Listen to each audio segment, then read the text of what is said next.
Abon, Badari. Huwag nyo na po sa akin pa-spelling niya kung gusto nyo parang sosyal, asutaya na lang. Kung medyo mayaman ka, biranda na lang. Kung mahirap ka, balkonahin na lang. So every 5:30 in the afternoon, dito po sila nagtitipon. Dapat tinitingnan nila yung sunset at saka ang view po ng dagat.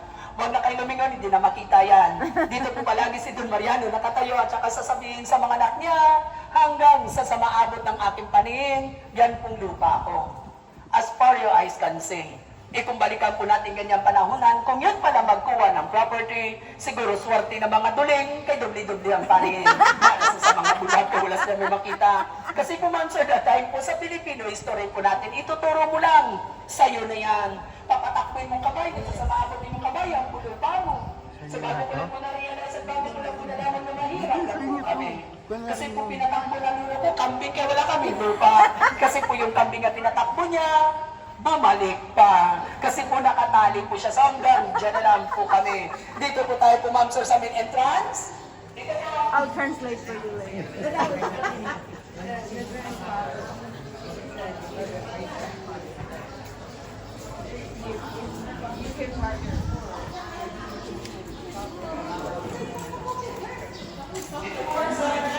Opol nga kami. Wait. Opol ka rin. I'm the Kalesa driver.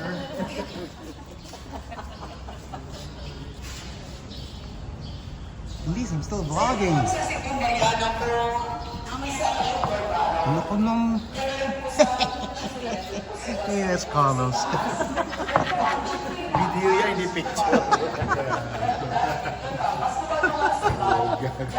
Tinatawag na aso karera.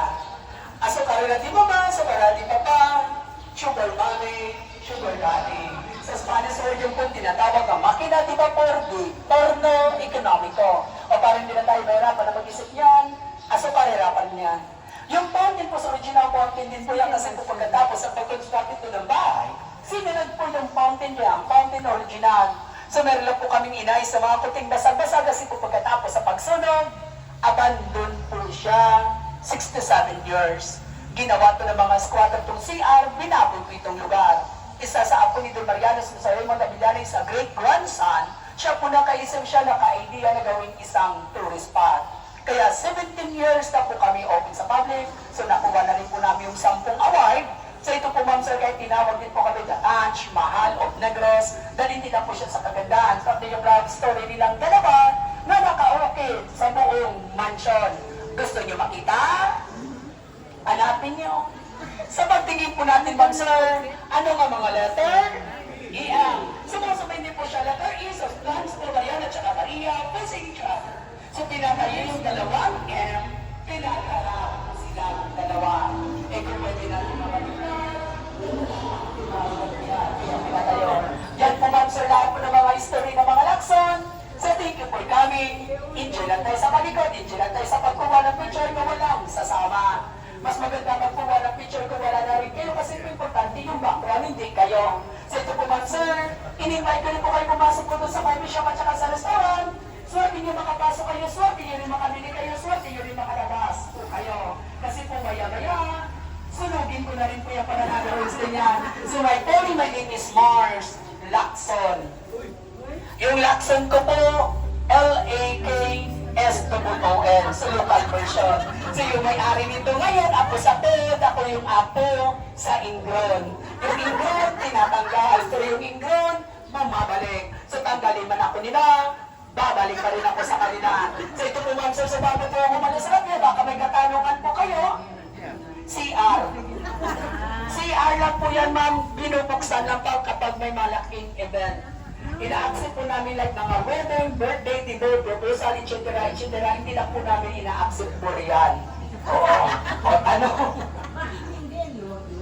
Oo, Burial ma'am? Sino yung maglalagay po dito lang? Direktor yung patay. Tanong. Yung chandelier po, bago na lang po yan.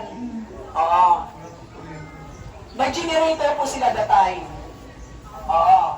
O, tanong. Wala? Yes, ma'am? Ay, dinilaan ko yan, ma'am. Talaga, ito po talaga yung labas kasi po, ma'am.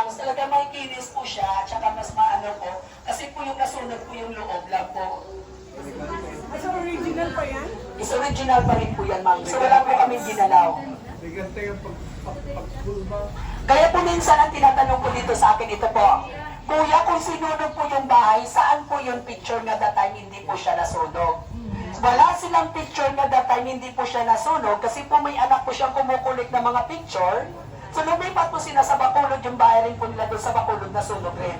So wala silang picture nga po nga that time. So ito po ma'am sir, papakita ko lang po sa inyo yung picture ng bahay po namin. Bahay po namin. So ito po yung picture na that time, hindi po siya nasunog, pero yung nakatayo po yun sa picture yung anak sa second wife. I think that's it.